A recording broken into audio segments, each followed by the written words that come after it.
El mecanismo este perverso de hacer esa suerte de bicicleta financiera, desnudado después en el caso Olmo, vuelve a pasar en la Argentina hace unos meses, y tan poquitos meses, cuando en vez de decir te voy a avisar el día de la devaluación o el manejo del dólar, te voy a vender dólares a fecha, dólares a término.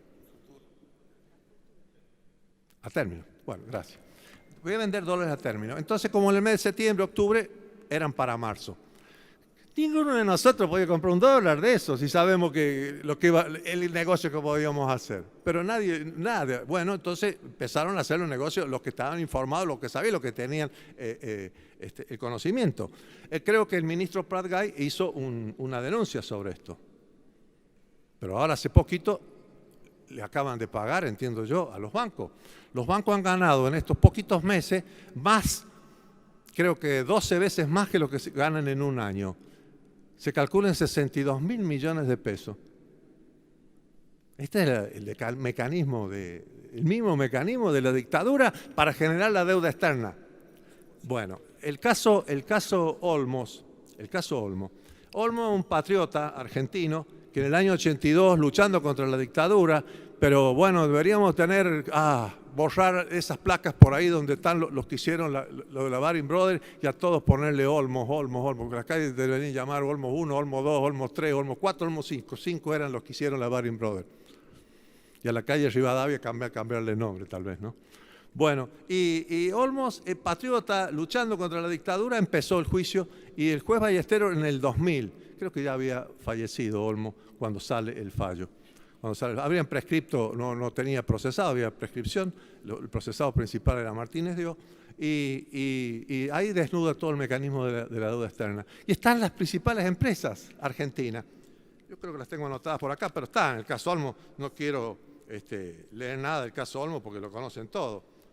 Bueno, no las tengo anotadas por acá. Pero están las empresas, miren, si no vean cualquier de esas revistas de glamour, y cuando aparezca alguno de los empresarios se van a dar cuenta que son los mismos que manejaban las empresas que generaron la deuda externa. Acá viene una cuestión. ¿Cómo es esto de la deuda externa? De la causa. ¿Por qué es importante? Porque hay una teoría que nunca la Argentina nos dejan hablar de esa teoría. Nunca aparece en los diarios, en los medios, sean de uno o del otro lado o lo que fuere. No aparece. Se llama la deuda odiosa. La deuda odiosa es una teoría. Nunca en el mundo nadie pagó la deuda odiosa. No se paga la deuda odiosa. No la pagan los estados, perdón. La paga el que la contrajo. Acá, como se estatizaron las deudas, se van estatizando, el Estado se hace cargo y después parece el Estado como que no queriéndole pagar. Bueno, no. La deuda odiosa es cuando una deuda ha sido adquirida por una dictadura o por actos de corrupción o bajo un sistema de extorsión. Suena, ¿no? Dictadura, corrupción, extorsión. Esa es la deuda odiosa. Y bueno, y Olmos dijo, esta es la deuda odiosa. No quiere decir que la Argentina no deba, porque cuando hubo una deuda comercial, te mando agua mineral, y llegó el agua mineral, tenés que pagarla. O la plata entró para una obra. Esa deuda no es odiosa, eso se debe. Entonces nosotros no hay ningún problema en que tengamos el valor, ni siquiera valor. La responsabilidad de mirar las cuentas de la deuda externa. Por eso, Adolfo, acá, cuando fue presidente esos 7 días, que después fue víctima de un golpe de Estado, por los mismos que después manejaron el problema de la deuda externa. Dijo, se suspende el pago, no dijo default, todas esas cosas, no, se suspende el pago de la deuda externa. Y dijo, quedan abiertos los libros de la deuda externa al Congreso argentino, para que dijéramos cuál es la que se paga y la que no se paga. Y después qué fácil, miren, una vez que tengamos determinada la que tenemos que pagar, que no sé si ya no la hemos pagado, tenemos que decirle al pueblo argentino, bueno, vamos a hacer el esfuerzo y vamos a pagar esta deuda externa. Hagamos una consulta popular, digamos, ¿cuál es la que vale, cuál es la que no vale? Digamos, perdón, ya está dicho, están de acuerdo con esto. Y hagamos un esfuerzo y que se pague en una generación la deuda de la que se debe, porque tampoco podemos hipotecar a las futuras generaciones con una deuda externa que no se debe o que es odiosa. Hay dos fórmulas que quiero analizar. Una, hay en el Tratado del Danubio, disculpen,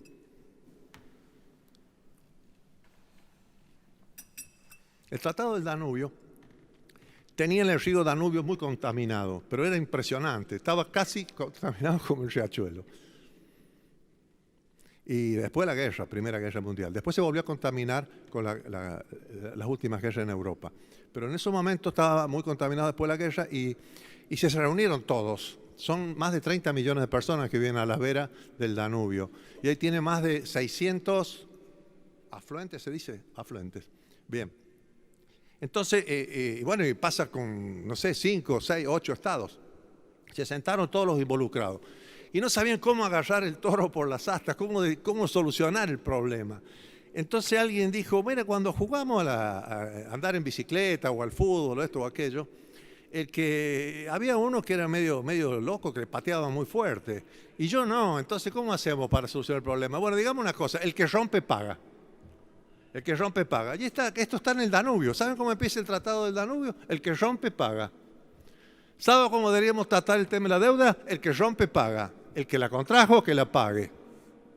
El que se benefició, que la pague. Veamos otro tema de la deuda externa, otro enfoque, hecho en los años 70, 80, que se llamó la impagable deuda externa, que tuvo una reunión muy grande en Cuba. Bueno, la impagable deuda externa, el tema lo teorizó el comandante Fidel Castro. Y él dijo algo así, miren, pero sáquese los prejuicios.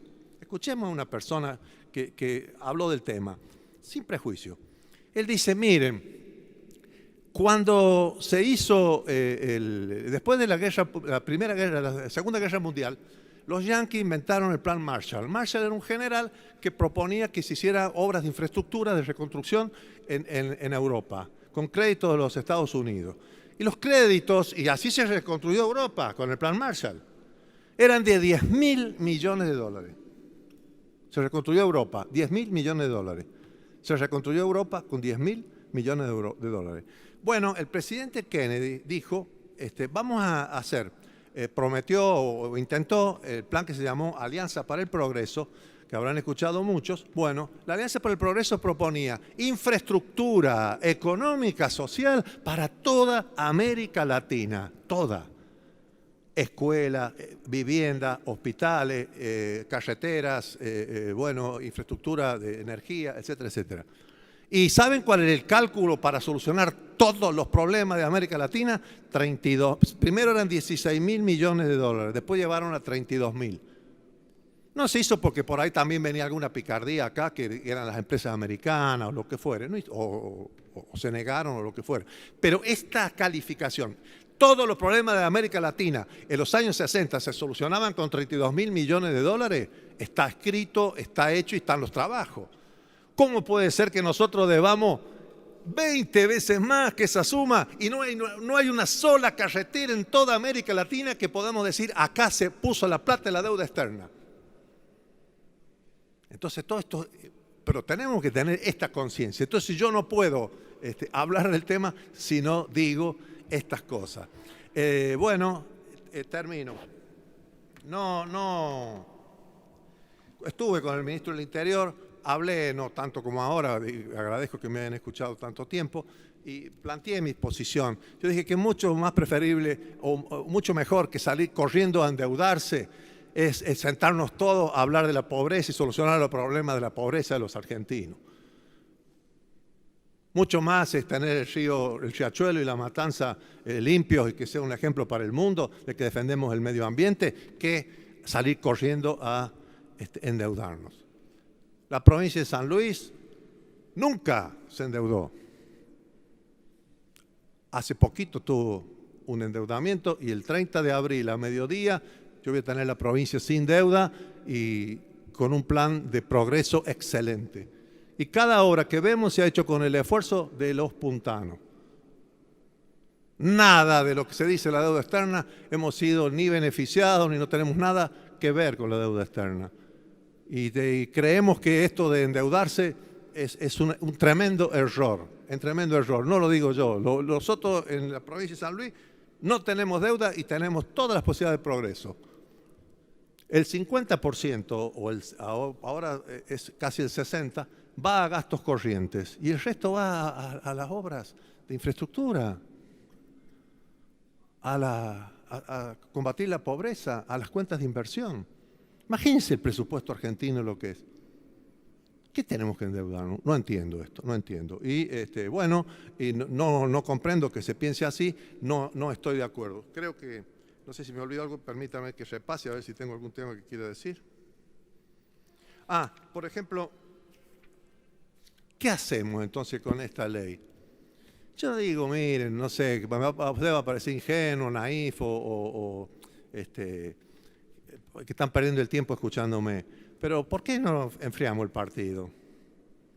¿Por qué no nos serenamos? ¿Por qué no leemos el caso Olmo? ¿Por qué no leemos las recomendaciones del juez Ballesteros? ¿Por qué no pensamos que la Argentina puede solucionar sus problemas sin endeudarse? ¿Por qué no pensamos en esto? ¿Por qué cedemos la soberanía argentina? ¿Cuándo leyeron ustedes que un juez de otra jurisdicción, yo estoy respetando al juez Griesa, no estoy respetando o no estoy de acuerdo con ceder la soberanía argentina a ceder la jurisdicción? ¿Cómo el juez Griesa nos va a decir qué leyes tenemos que dictar? Estamos apurados por el juez Griesa. ¿Por qué no enfriamos?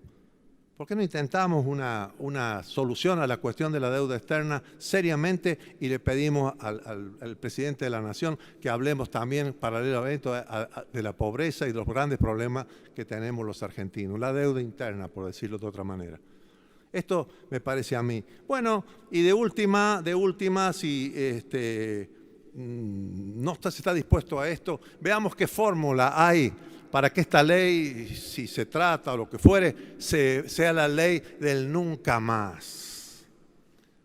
Del nunca más. Pero la ley del nunca más de la violación de los derechos humanos, que no sucediera nunca más, paralelo a eso hubo toda una política de enjuiciamiento. O sea, se iba resolviendo los dolores del pasado, se iban tratando de curar las heridas del pasado. Acá en la deuda también tenemos que hacer la ley del nunca más y curar los dolores del pasado. Darle un escarmiento a estos judas argentinos, o como se llamen, que son además los que están atrás de los fondos buitre. Porque el problema de los fondos buitre está acá, no está en otro lado. No vayan a creer que el mundo está hablando de los fondos buitre. Ese es el problema que está acá. Los buitres están cerca. Los buitres están cerca. Estaban antes escritos ya, no sé si ahora lo han borrado ya, pero usted tomaba la internet y salían hasta los nombres, que algunos son, altos economistas, conocidos funcionarios o lo que fuere, ligados a la Argentina. Borramos la causa, pero los dólares los tienen los propios argentinos afuera del país. Y esto, pregúntenle, es como de público y notorio, y nos hacemos los distraídos de lo que no hablamos, Bueno, yo creo que tienen que volver a tranquilizarnos, a hablar de este tema con más profundidad, y el tratamiento de esta ley o lo que fuere, tiene que ser bajo las reglas del nunca más. Nunca más endeudarse, nunca más deuda externa, nunca más un grupo social dominante que nos genere tanta corrupción, tanto atraso, tanta miseria. Nunca más cedamos la jurisdicción. Termino con déjenme que haga futurismo o una suerte de acto lo que me imagino que va a suceder. El juez Griesa cumple año el 11 de octubre. Nació el 11 de octubre, así que supongo que el cumpleaños el 11 de octubre. Yo no me imagino el 11 de octubre tocándole el timbre al juez Griesa y llegando los titulares de los fondos buitre y tal vez algunos argentinos a cantarle porque es un buen compañero, como pasaba en la película La Patagonia Rebelde o Trágica, cuando le cantaban al coronel Varela, Benigno Varela, porque es un buen compañero. Y miraba con una cara como diciendo, Dios mío, ¿qué he hecho? La misma cara va a poner Joel Griesa cuando vea a los buitres argentinos cantando porque es un buen compañero. Muchas gracias, señores.